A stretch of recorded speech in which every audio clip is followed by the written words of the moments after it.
गुरुर्ब्रह्मा गुरुर्विष्णु गुरुर्देवो महेश्वरः गुरुर्साक्षात् परब्रह्मा तस्मै श्री गुरवे नमः। गुरुवे सर्वलोकानां भिषजे भवरोगिणां निधये सर्वविद्यानां श्री दक्षिणामूर्तये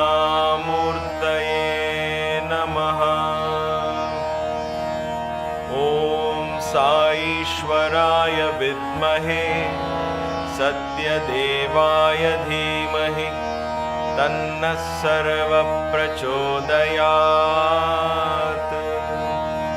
ॐ साईश्वराय विद्महे सत्यदेवाय धीमहि तन्नः सर्वः प्रचोदयात्। ॐ साईश्वराय विद्महे सत्यदेवाय धीमहि तन्नः सर्वः प्रचोदयात्।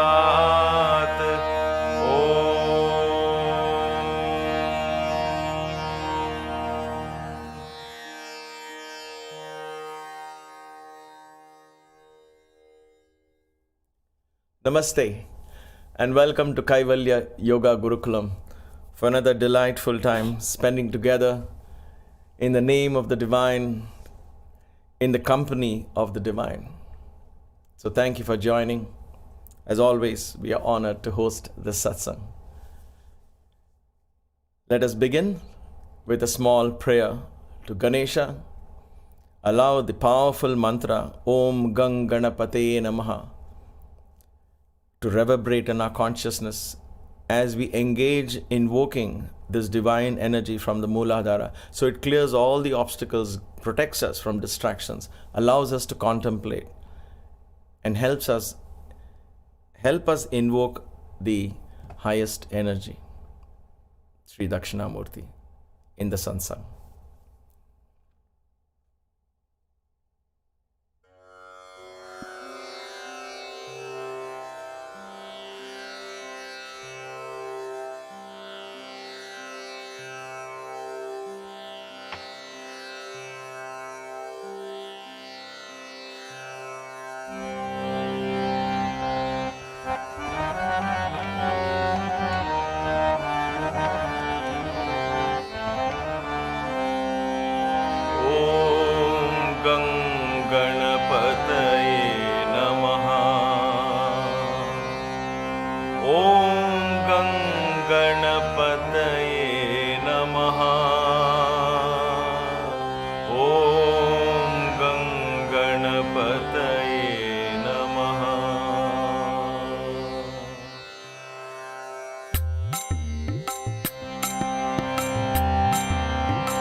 Gajanana Gajanana Gajanana Gajanana Gajanana Gajanana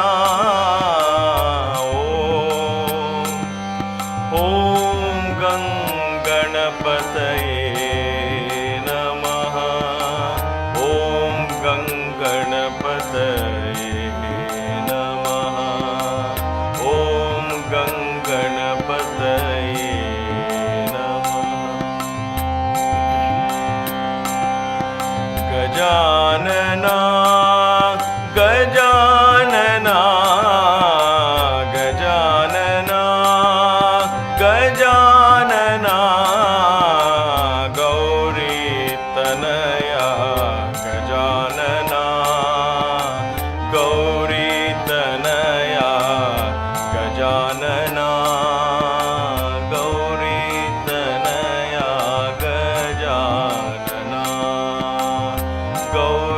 Tanaya Gajanana Gajanana He Gajanana Gajanana He Gajanana Gauri Tanaya Gajanana Gauri Tanaya Gajanana Om Ganganapataye Namaha Om Ganganapataye Namaha Om Ganganapataye Namaha Om Ganganapataye Namaha Om Ganganapataye Namaha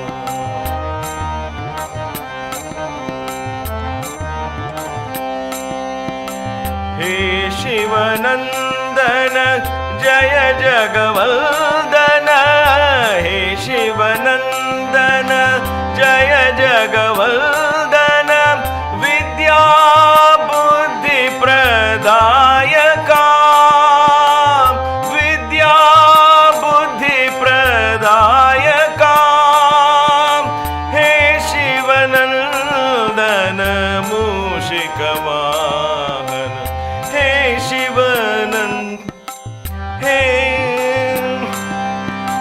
Vidya Buddhi Pradayaka Vidya Buddhi Pradayaka Hey Shivanandana Pahi Gajanana Gauri Tanaya Gajanana Gauri Tanaya Gajanana Gauri Tanaya Gajanana Om Ganganapataye Namaha Om Ganganapataye Namaha Om Ganganapataye Namaha Om Ganganapataye Namaha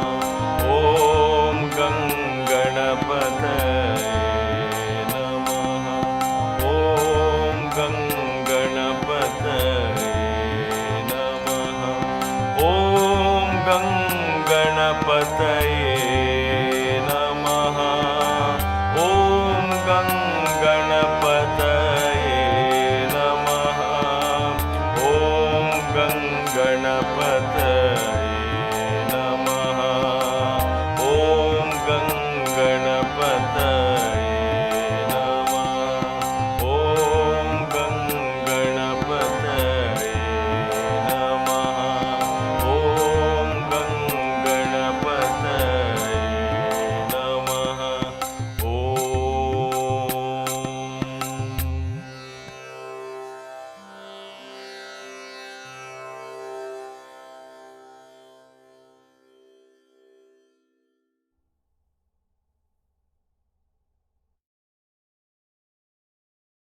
Namaste.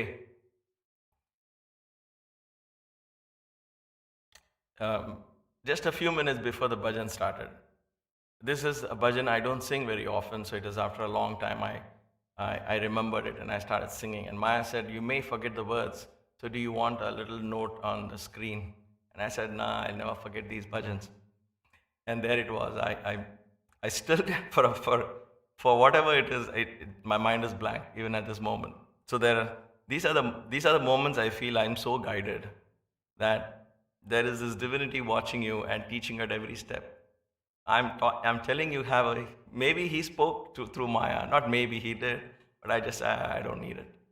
Anyway, sorry, I apologize for that. Because when you sing in front of Baba, you would practice a lot. That's what I did. I practiced for 45 minutes because I don't know how to play harmonium and sing. It is just thanks to Hanuman Chalisa and Hanuman's grace that I'm trying to do both together. And with these gadgets to put on and off, becomes too much. So, but that's no excuse. So when we so sing in front of Baba, we would be so particular that even if we make one mistake, we would really feel so terrible that I had a chance to sing in front of him. I was sitting there, and I got that look from him. I didn't, you wouldn't want that look, like this look from him at all. Or he would stop your bhajan halfway, or even get up in the middle and go off to give darshan, but indicating I didn't like what you sang. I've been there, experienced all of that. So whenever I make this mistake, I feel him making that frown in my head. That's how it goes. So when I apologize, I'm apologizing to him in you. Anyway, before we begin every day, I thought some of us have loved the Brahmanandam sloka, and I love it a lot. So let me first, after Ganesha Bhajan, we will introduce the topic, and just before going in, we will sing the Brahmanandam together. So it will also bring our mind to a mindful state and a meditative state. So let us gather our minds together and contemplate upon the nature of this Supreme Guru that we are meditating upon. Think of all your gurus. Everybody merges into your Sadguru, and that Sadguru merges into this formless, divine aspect with so much wonderful, wonderful qualities. There is a discourse where Baba said this, a short clip where he says with such force and vigor, this is meditative. He says, Brahmanandam, Paramasukhatam, Kaivalyam, Jnanamurtim, Dvandvaditam, and he goes on. And he says, that is the Rupa of Sai. So those are moments where you just feel every nerve tingles in the body when you listen to those kind of discourses. Anyway, so let's think of that Guru, and whoever your Guru is, offer that, because ultimately it's the one energy that manifests in all the Gurus.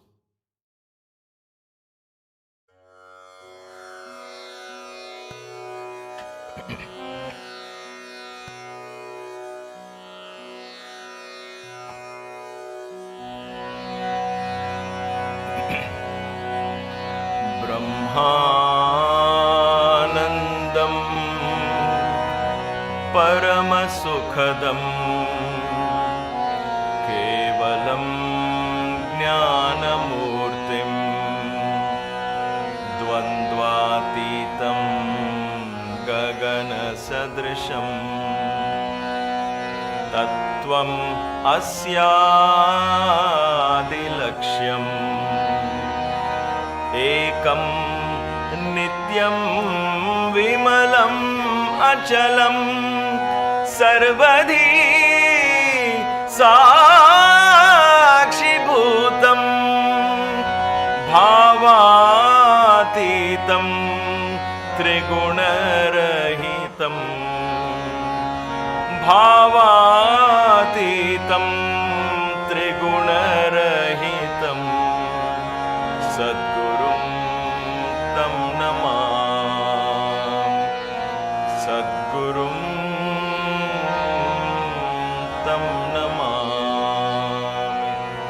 Sadgurum Tam Namam.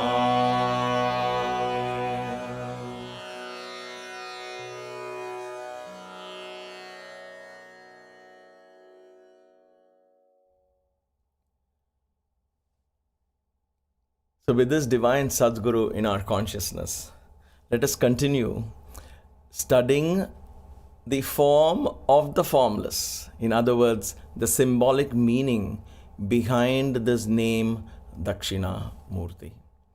So I took some time today, since I didn't have any other session in the midday, to prepare the slides. So we will quickly go through what we had already done yesterday, just as a revision.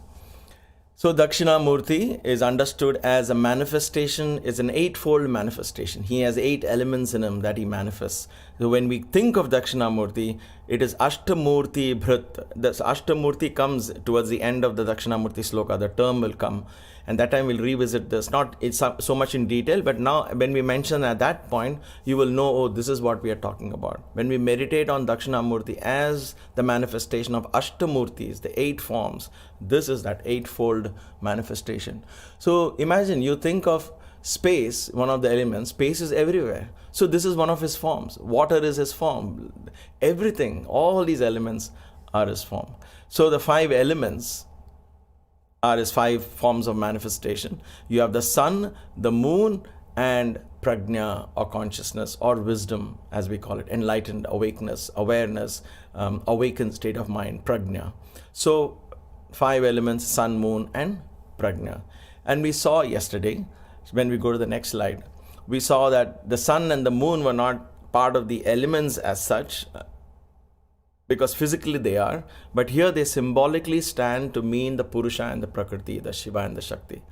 So interestingly, somebody sent me, one of our ardent viewers and a good friend sent me a text saying, so this Purusha and Prakriti, is it there only in these divine beings, or is it also in us?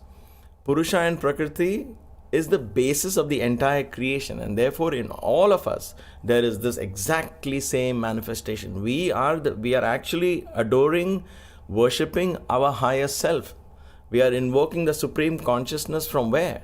We think it is from everywhere, and I keep pointing like this, and that is also true. But that everywhere is actually within you. You are that holds the entire universe, the real you. You and I, you are a complete Dakshinamurthy in yourself. I am a complete Dakshinamurthy in myself, and together we are the one Dakshinamurthy. That is where the logic begins to fade away. That's why we can't understand this with our mind. What happens is we end up with questions after questions after questions. Then if this is Dakshinamurthy, then what is that? So there was another question which came, Shiva and Shakti, but we'll take this up on a Friday, tomorrow evening, more in detail. But so we talked about sun and the moon as the Purusha and Prakriti, the male and the female aspect, not as we understand socially in gender-wise, but the creation itself. And then we went on to the next slide where we talked about the earrings, which kind of really divided the two. The crocodile earring, the Makara Kundala that was on his right earring, signified the sun side, because the sun is celebrated on Makara Sankranti. That's the day for the sun when he begins to move towards the northern hemisphere. So Makara Kundala on his right side, and Tatanka. Tatanka is a circular shaped earring. It's got it's almost like a circular lamp. It's got a concavity inside, like a shell, if you will, signifying, I think, the cosmic womb of the Devi Shakti, the Shakti principle, because she's the one is responsible for creation. Without her, Shiva is just fast asleep. That is why in pictures you see Raja Rajeshwari, the Lalita, she sits on Shiva. She sits on Shiva. In other words, Shiva is fast asleep. She is the one who is managing everything, right? So that is the principle behind these earrings. Perhaps the only deity who has unmatched earrings. And then we studied space. Space was Damru with the serpent around it. So it's perhaps a little more clearer today, since I was able to magnify it a little bit. So the snake resembles time and the Damru resembles space. So when space was created by vibrations created by the Damru, this created the vibration. And therefore that began creation in place, and time also came in. So snake is considered time. So that's a very interesting symbolism of the upper right hand of Dakshinamurthy. Then we came to the lower right hand of Dakshinamurthy, and that is where we stopped. So the lower right hand of Dakshinamurthy signifies the air element. Like I said, fingers and mudras with fingers help in controlling the prana vayu. In fact, the main vayu, the pranayama, depends on mudras to a large extent. Meditation starts with the physical body and all of that, but then the finer tuning is with the hands and the eyes. So the hands play a very important role. When I say hands, I mean the fingers play a very important role in sending a message to the mind, whether you're going in or whether you're going out. So we spoke about the chin mudra. What is the mudra Dakshinamurthy has? He has the chin mudra. Okay, so if you notice any picture, especially that you have the chin mudra like this. So what is this? Chin mudra, as you see in the picture, is like this. Let me see if I can get it right. Okay, so this way you can see the side. So you have the forefinger and the thumb touching each other, with 3 of these fingers are separate. These 3 are separated. Right? This is the textbook definition of Chin mudra. This is also called Jnana mudra. This is also called Jnana mudra. But Shankaracharya calls us Chin mudra in this particular sloka. In fact, Sureshwara calls it, as he describes in the Dhyana sloka, he talks about it as the Chin mudra. So Chin mudra, Jnana mudra, these are all signifies that this mudra is for the highest type of meditations. So there are mudras for prana control and bandhas and kriyas and all of that. This one is for meditation, period. This will take you to the highest, Chin mudra. A very beautiful picture there. So this is Chin mudra. Now, what is the significance of Chin mudra? Let me explain the significance, and I'll come back to how we can hold it for a long time in meditation. Otherwise, what happens is in meditation, I keep it like this, right? On top of, let's say this is my knee, I place my hand on top of the knee like this, or on top of my thigh like this. And after a while, you'll see here what happens. It starts getting separated because you're engrossed in meditation or pranayama, and it just goes away. So how to keep this in that lock, mudra? How to keep the mudra in place? Okay, we'll come to that. But understand the significance of Chin mudra. This was aha moment the first time I heard it from Swami, because I had no clue. I was so new to yoga. I had no clue about what it meant. And the way he explained it made so much sense. So I'm just going to explain it in that same way. He said, this finger represents the jiva. This finger represents the jiva. This finger also represents the mind that says, I want this, I want that. This finger has a tendency to point outward. Okay? So this represents the jiva. This is the I principle in me. This represents the Paramatma. Paramatma. This is like the basis. Like without the thumb, so much of work cannot be done. A warrior needs a thumb to hold the bow in place, to pull the arrow back. So for a warrior, this was so important. That is why Dronacharya, when he saw Ekalavya, there's that sad story in Mahabharata where he says, give me your thumb as the Guru Dakshina. I want your thumb, because he didn't want Ekalavya to become better than Arjuna. So thumb is so important, right? So the thumb here is considered as the Paramatma. This is the Paramatma. This is the Jiva.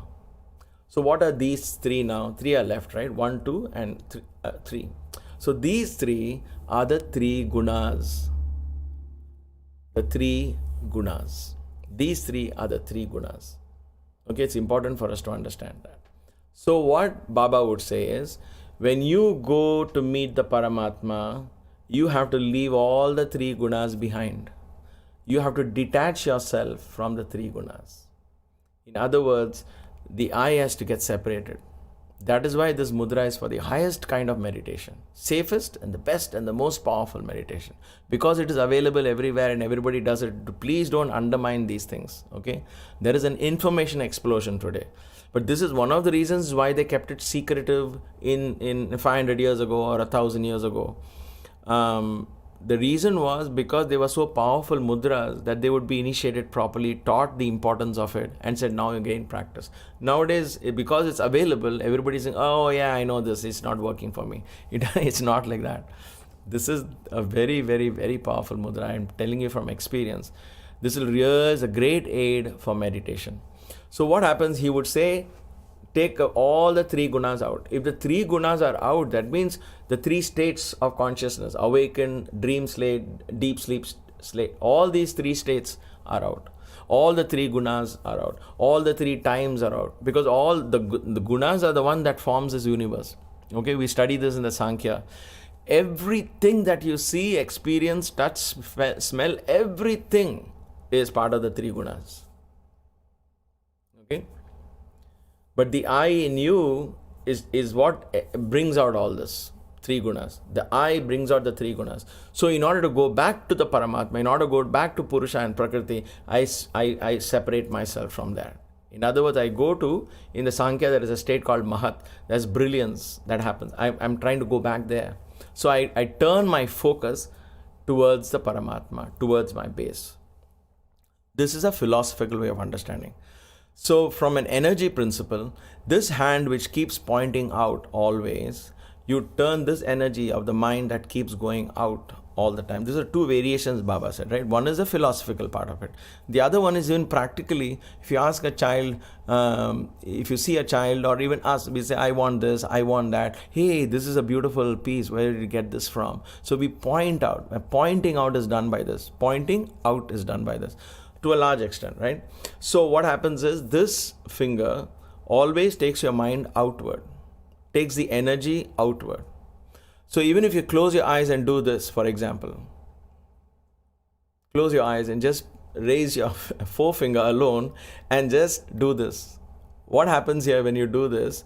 You close your eyes, but back of your mind, something is pointing upwards. The energy is going out. So that's what will happen, correct? The energy begins to go outward. So what happens is you have to take that energy and turn it inward and create an inner circuit. Keep the energy, the prana going within, not going out. The breath will go in and out, but you can circulate the consciousness inside. So the mind does not follow the breath. The mind will stay within your inner space that you create. Okay? So what happens is you take this energy and you turn it inward, towards the Paramatma, towards the source. So what is happening here? You're creating a circle. This circular energy means my consciousness is here, right here and now, in this place, at this moment, in the present. So that is why you do the Chin Mudra. The three gunas are out. The three gunas are out. You see these three gunas. So the three gunas stay out. Now, do we need to keep these three hands very stiff and straight? You don't have to. Don't strain it so much that, because you can hold it for a few seconds, but not for very long. So they can gently be slightly bent like this, but they should not be like this. If it is like this, then the three gunas are touching each other. See the body language. These things apply in a deep unconscious, subconscious state. In subconscious mind, it makes an impact. So don't join like this and say, I'm still doing mudra. This becomes a very different mudra. These are all different mudras. This, you want the three fingers, three can be attached, right? Three can be attached. They always intermingle with each other. So they can be attached, but they are separate the I from that. So that is what in meditation is. I don't take my problems into my meditation. I don't take my world into my meditation. I leave everything behind. I just go back home, the true home. So I say, all right. That is why the Om slowly prepares us for that meditation. The 3 times we chant Om. Why do we do that? Because it draws our mind away from all the nitty-gritties of everyday life. And you just take a break and go within. So this mudra helps for that. Now you can keep your hand like this on top of your thighs. You can keep your hand like this on, imagine if this is my knee, then I can even place it like this, pointing down. I can place it up or I can place it down. It all depends. As long as your shoulder is relaxed, hands are relaxed. We'll do this later on more in the Sankhya classes when we study mudras more in detail about body positions and all. I'll make separate videos for that. But it's simple for us to understand. It's not really a very difficult mudra. And I'm sure this video has been very clear. So now in the dance, if you see, they will place the tips of the fingers on top. Like the 4 fingers are placed on the top of the thumb and these fingers are straight. So this is good for dance. See here, this is good for dance. This is good for a photograph. But it's very difficult for you to hold this tip and this tip to be touching for a long time. Like especially in meditation, you can start with this. But what happens is as you go deep in meditation and your head goes down and you begin to get into that deep state, your whole body begins to loosen, then this finger starts separating. And when this finger separates, what happens? This finger, the eye is going back to gunas. So invariably what will happen is your mind starts getting disturbed, you'll start coming back down. when we practice, when we learn a series of meditation. I had to do it in a couple of years ago. I did a workshop in New Jersey in the Sarvadharma Center. There's a group of people who do a wonderful service there, and that center is free for everyone to use. So they had offered that place for me to offer. It took me 5 days of 90 minutes or 2 hours each to prepare stages for just meditation alone. So there is so much going on to arrest the mind where you want it to be. So it's that is how Hatha Yoga is. That's how Raja Yoga prepares you and learns. Okay, that's a systematic way to do it. And then once you learn it, you have to practice it. Okay, so learning alone, it takes time. And then once you learn it, you have to practice. So these things are so important because they are the mind. This is the mind. That is why the fingers are connected to the Vayu principle. The Vayu principle is connected to the mind. Now, these three are not separate. They are this. If you are able to hold the mudra, a lot of your Vayu comes under control. Then you have bandhas and all of that. But this alone will really help a long way to keep your mind focused on the mantra, to keep your mind focused on the form, and so on. So what happens is when you keep at the tip, it is going to go away like this, right? So how do you keep this together? Now, watch what I do here. Instead of placing it right on top of each other, I take this forefinger and just place it to the side of the thumb. See, I place it to the side. Instead of doing this right on top, which might separate, I place it to the side of the thumb. Now, if you have played carom board, if any of you play carom board, you know you have to flick the coin like this. You have to flick the coin. Now there the finger goes all the way back like this. Okay, it goes all the way back. So don't do this. It doesn't. This is a different mudra. We don't want it to go to the base. We just want it here. So just slightly place it to the side. What happens is the thumb begins to stop. It will stop this finger from getting free. It will stop this finger. Okay, I have found this amazingly useful. This way, I can keep it for 6 hours, 8 hours, 12 hours throughout Shivaratri. If I want, I can keep it. I can use this while I'm doing walking meditation. I can do this when I do running because this stays. It will come again with practice, but then slightly to the side and keep it locked. The important thing is these two energies should be in touch. That's all. And the tips are still in touch. Okay, so it's like this. Just a slightly to the side. If you can try it as I'm speaking, I hope you all are trying, so you'll understand the difference between placing it on the side versus placing it on top. Right now, for a few seconds, you might say, oh yeah, that's not bad, I can still hold it on top, and that's fine. But if you are doing 21 ohms, let's say, it will slowly separate. And then your focus will be, oh, my hand has to be here, and so it kind of distracts. Put this in place, keep it in a mudra, and then leave the mudra behind. Go into your meditation, go into your mantra. Your mind should not come back to the mudra. The mudra is like physical things that are kept in place, and then you begin to focus on that, so that is important. So try this and see if you can do this. This is, I hope I'm clear here. Yeah, okay, so this is good. So try and place it like this. Now, if you see in videos, people meditate like this and all that. These are all very modern. Not that it's bad or anything. I don't know. I have not done all this. The best way is to rest. This should be relaxed. And your back of your palms ideally is placed on your knee. So you're just sitting like this. Now, if you feel for some reason that turning a palm downwards helps, do that as well. When I do very long sessions of meditation, my hand automatically will go down after a while. It will turn and it will just rest on my knee like this, right? So that's okay. I also have a yoga dandam on which I sometimes do japa. So I place my hand like this and I keep like this. So that time the palm is down. So it doesn't matter if the palm is down or up. Just make sure that these are, it will draw you inside. And if you do this for many years, especially I'm telling youngsters, children, it's amazing way to focus, to understand, to anything. Even if you're studying and you want to pay attention, just gently keep your fingers together like this, these two fingers. It brings a lot of focus attention. It draws your mind, it makes you mindful, if that's the right word. Makes you very mindful and present and in the moment. Okay, so much for Chin Mudra. So Chin Mudra therefore signifies the air element. Now let's go back to the slides. And so Chin Mudra supports the air element. This is what his one hand signifies. The right upper hand is space, the right lower hand is Chin Mudra. And this divine Guru is telling us, by this mudra, he's giving us, because he doesn't talk there, right? Everything has to be understood. Why is he sitting this? What are his hands? And everything that we learn here is signifying practice. Practice. Sadhana. And the sadhana for what? Practice for what? For ultimate oneness with the Supreme. So that is that. The Prakriti in us, the I in us, merges into the Paramatma principle. So that is the beauty of that beautiful, beautiful mudra, the Chin Mudra or Jnana Mudra, as they call it. All right.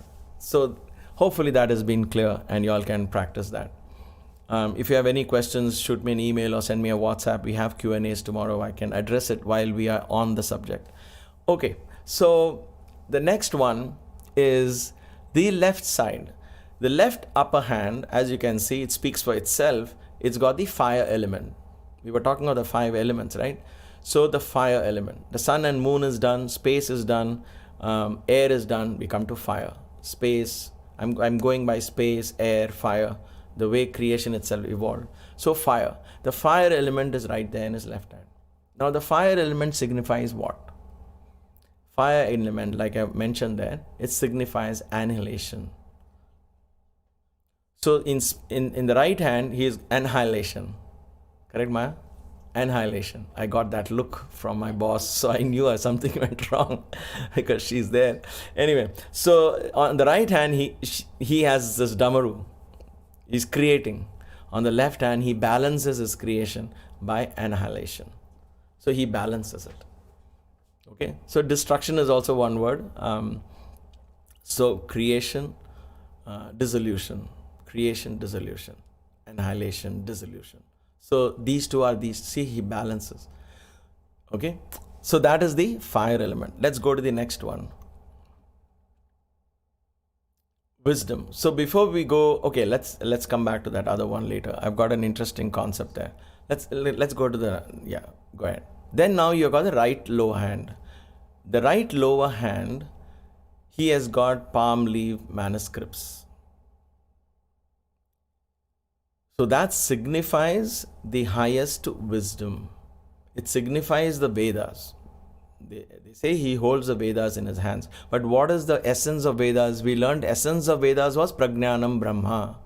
So Prajnanam, this is lower left hand signifies enlightenment itself. He holds Prajnanam, awareness, consciousness. He holds it in his lower, I've said lower right hand. I'm sorry, it's a mistake there. Please forgive me for that. I should have paid attention.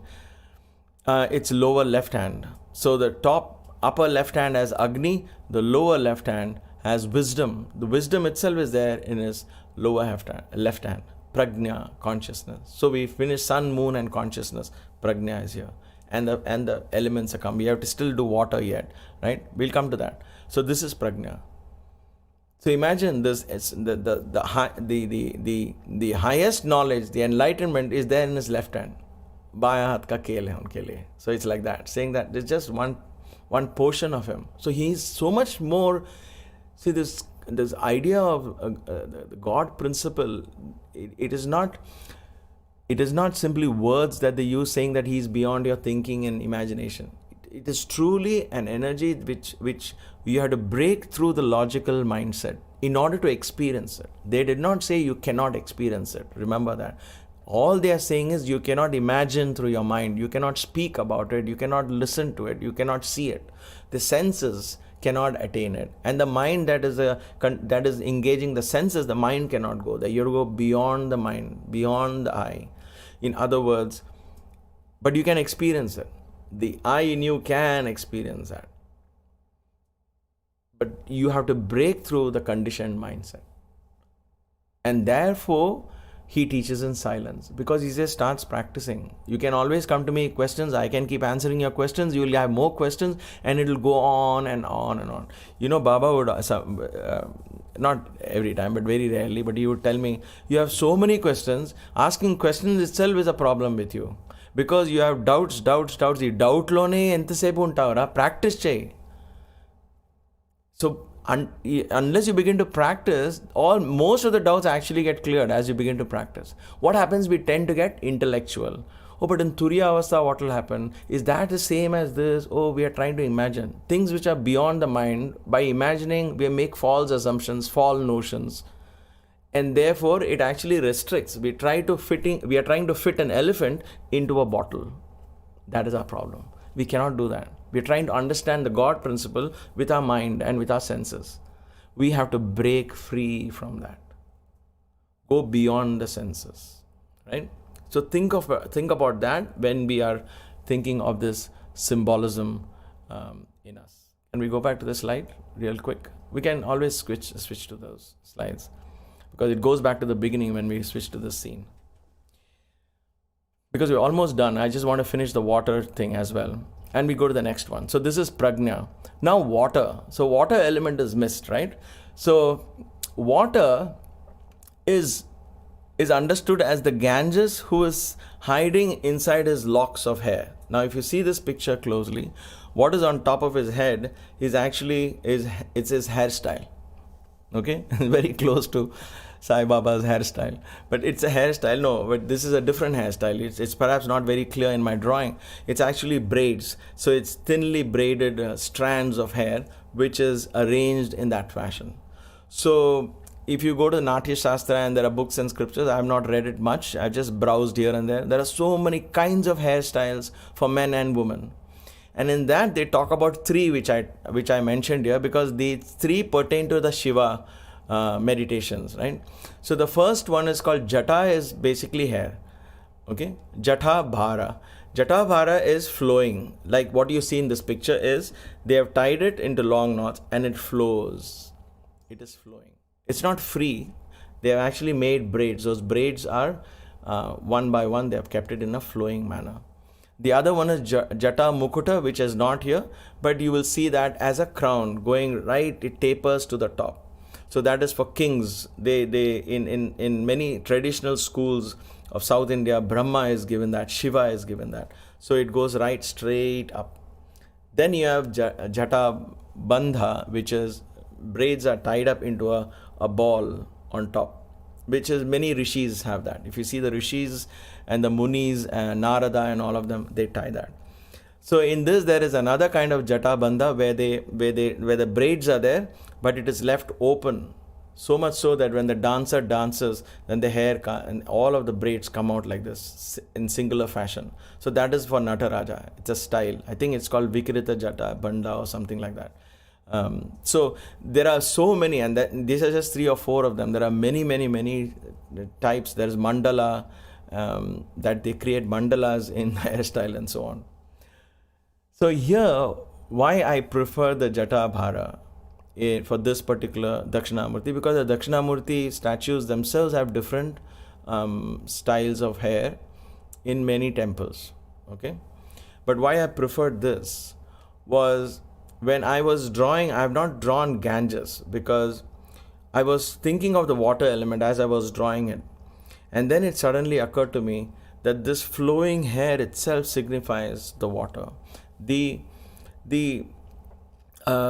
you meditate, there are times when the somarasa, if you will, it just flows. It's like nectar that flows. It fills your brain and your whole body with so much bliss, which is unimaginable to even describe. It just flows. It comes waves after. It's as if somebody is pouring buckets and buckets and buckets of bliss one after the other. You get drowned in that extreme state of ananda. That is what he is in. This Dakshinamurti is in that state. So for me, when I was drawing him, I preferred this because it signified that he is constantly in that state, bliss flowing, in that oneness, in that supreme consciousness, in that freedom. Imagine, we talk of little liberations and freedoms here and there, right? So as kids, we know, if our parents say go out and play, we're like, yeah, I can go out and play, and that freedom itself gives us so much joy. And now our little freedoms, our little weekend bashes that we have, all of that gives us a sense of joy. I'm going to relax in my couch and watch my favorite TV show, whatever it is. all of that, suddenly you feel liberation. If those things can give you some joy, imagine multiply that by 100,000 fold, if you will, or even more, even more, an ocean. So that is that somarasa which can drench you. That actually the principle of Ganges coming down is that somarasa, because the divine consciousness descending upon you, you cannot contain it. So the Sahasrara, the God principle, holds it and then releases in a way your body can manage. And for that you have to do tapas. Like Bhagiratha, you have to do tapas. This is your kshetrajna, this is your field, kshetra. In this field which is dried up, you are asking for divine Ganges. That is the meaning, right? That is the way I understand it as a yogi. So when I do tapas, Ganges decides to come. But how can Ganges just come? In other words, the supreme energy just explodes. I won't be able to contain. And therefore Shiva, the Adi Guru, comes and he holds it in my head. Because he resides here. He holds it and releases it gently. So I can begin to taste this nectar, enjoy this nectar. Because even the tastiest food, if it is thrown at you, dumped at you, and you're drowning in it, it won't be tasty anymore. Correct? Even Panchamridam is poured on you so much. After a while, you say, I want to breathe. I can't do this. I can't handle it. It has to be given little by little for you to taste. So that is the beauty of this hair. This hair represents water. Now, if you look at the left side picture there, there is space and Agni. In other words, there is creation on his right hand. There is dissolution on his left hand. So where is preservation? Where is preservation? Preservation is the fact that he has so much hair. You know how tough it is to preserve hair, right? I like with everything, I can speak from experience. So what is having hair means? Having hair means I'm preserving. What am I preserving? My youth, my vitality, my longevity, everything I'm preserving. Oh my gosh, you have hair exactly like I saw you when you were 20. How are you able to do that? I'm able to preserve my hair signifies that I am youthful, right? It's an indication. So for him, this hair that he has, whether it is mukuta in this case or flowing, whatever it is, the amount of hair he has signifies preservation. So he has creation, he has dissolution, he has preservation, right, in his hairstyle itself. So that is the way I meditate upon this divine Guru. All aspects of creation comes there. Let's go to so we will talk about his asana, and we have one more element. So we'll talk about that tomorrow along with the Q&A. Let's see how it goes. All right. So because we are running out of time. This is the beautiful supreme consciousness that we give a symbol, so our mind begins to open to wider dimensions. Who is my Sadguru? This is why I said that Dakshinamurthy is my Sadguru's cosmic form. Sai's cosmic form is Dakshinamurthy. What is Dakshinamurthy? This eightfold dimensions. We still have to touch earth. All right. So let us invoke this divine energy. This divine supreme energy. And he can come to you in any form of your choice. He'll come to you in the form of your Sadguru if you meditate in the form of your Sadguru. He will come to you in the form of Hanuman. He'll come to you in any form, the name and form of your choice, because essentially this Sadguru, this Dakshinamurthy is formless aspect, the divine aspect, the teacher aspect of Shiva. Not the dancer, Nataraja, not the Rudra, Raudra element, the fiery element, but he is a teacher aspect. He'll come to teach you. That's the beauty, the benevolent energy. So let's invoke this beautiful, beautiful energy into our consciousness with a deep prayer for awakening and enlightenment.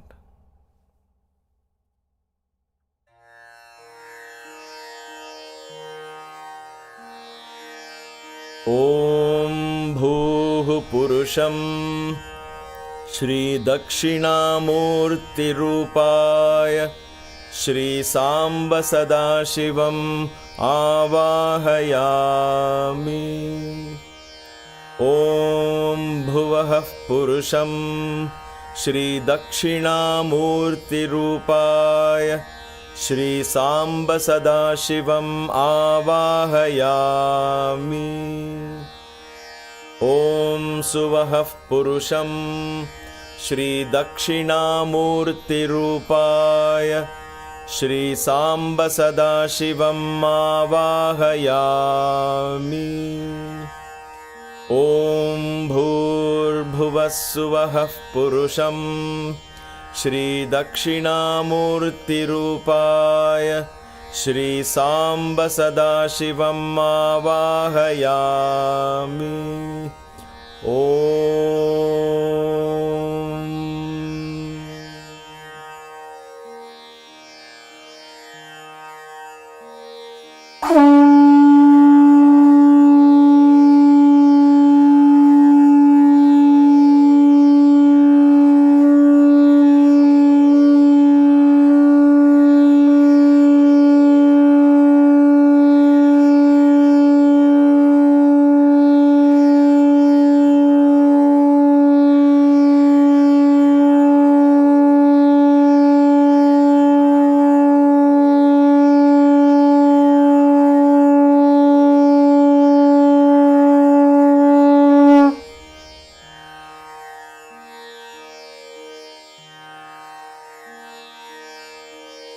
Shri गुरु परमगुरु परमेष्टिगुरु परात्परगुरु महागुरु स्वरूपाय ॐ नमो भगवते दक्षिणामूर्तये मह्यं मेधां प्रज्ञां प्रयच्छ स्वाहा। श्री गुरु परमगुरु परमेष्टिगुरु परात्परगुरु महागुरु स्वरूपाय ॐ नमो भगवते दक्षिणामूर्तये मह्यं मेधां प्रज्ञां प्रयच्छ स्वाहा। श्री गुरु परमगुरु परमेष्टिगुरु परात्परगुरु महागुरु स्वरूपाय ॐ नमो भगवते दक्षिणामूर्तये मह्यं मेधां प्रज्ञां प्रयच्छ स्वाहा।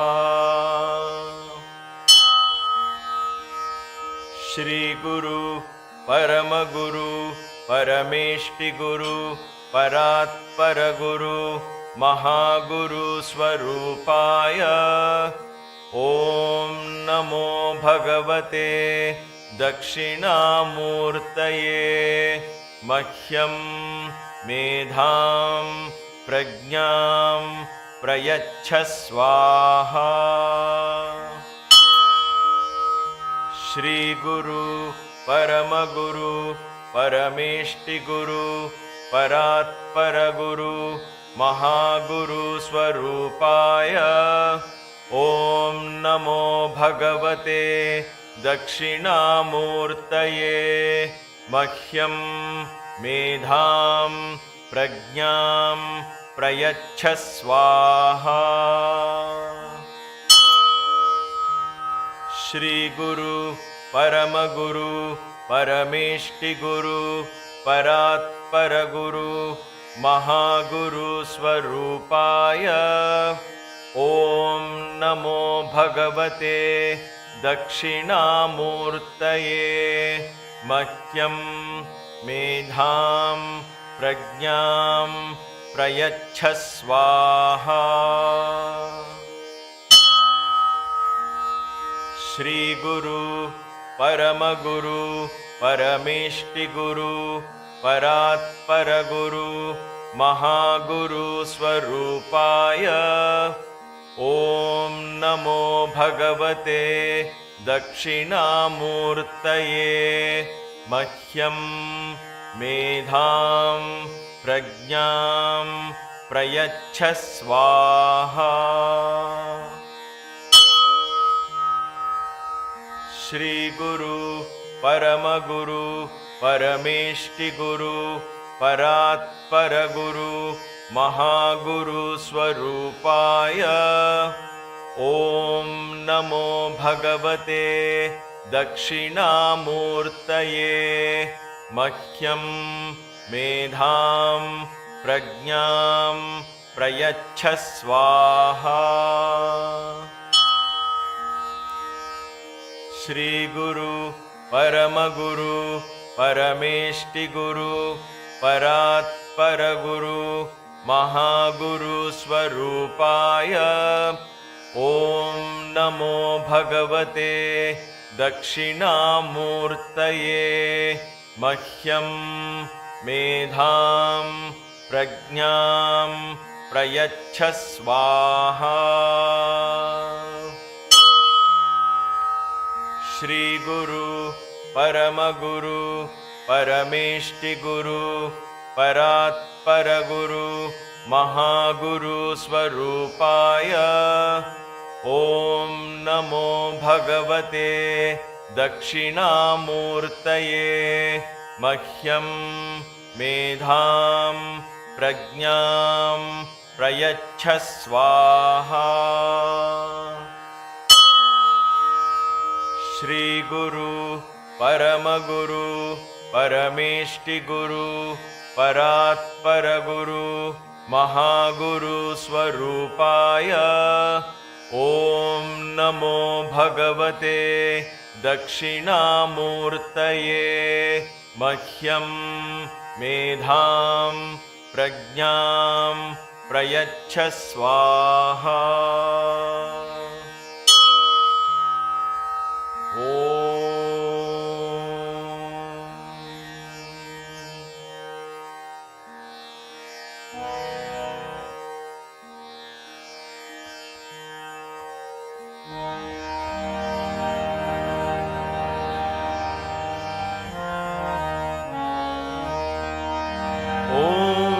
सद्गुरुवे नमः। ॐ सद्गुरुवे नमः। ॐ सद्गुरुवे नमः।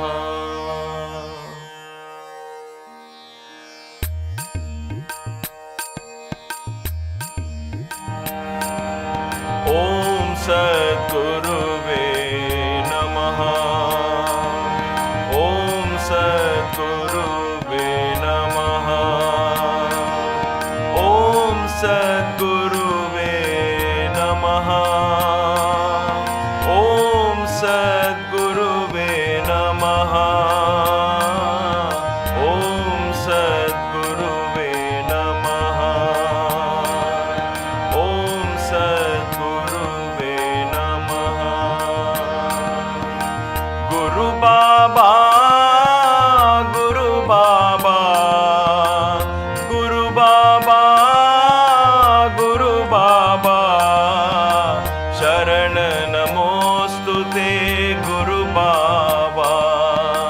शरण नमोस्तुते गुरु बाबा। ॐ सद्गुरुवे नमः।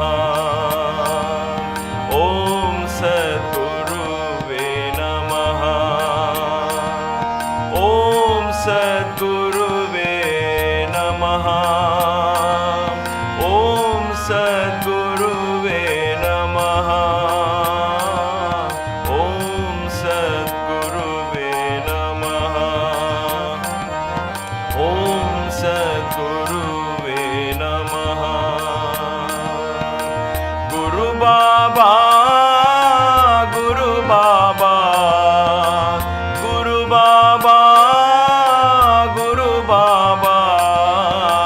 शरणं नमोस्तुते गुरु बाबा।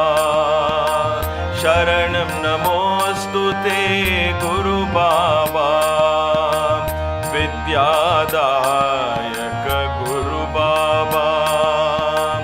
विद्यादायक गुरु बाबा। शांत स्वरूपा गुरु बाबा। शांत स्वरूपा गुरु बाबा। प्रशांत स्वरूपा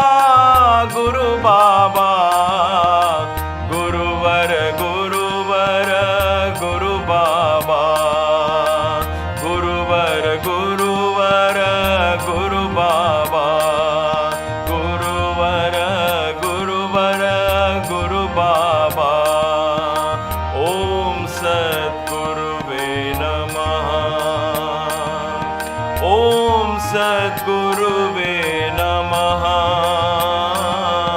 ॐ सद्गुरुवे नमः ॐ सद्गुरुवे नमः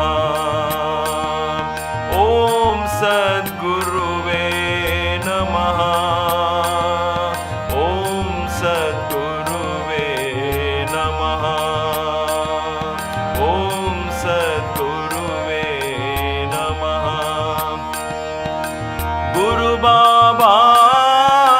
गुरु बाबा शरणं नमोस्तुते गुरु बाबा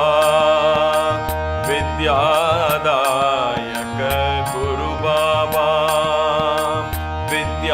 विद्यादायक गुरु बाबा शांत स्वरूपा गुरु बाबा प्रशांत स्वरूपा गुरु बाबा गुरुवर गुरुवर गुरु बाबा गुरुवर गुरुवर गुरु बाबा गुरुवर गुरुवर गुरु बाबा गुरुवर गुरुवर गुरु बाबा ॐ सद्गुरुवे नमः ॐ सद्गुरुवे नमः ॐ सद्गुरुवे नमः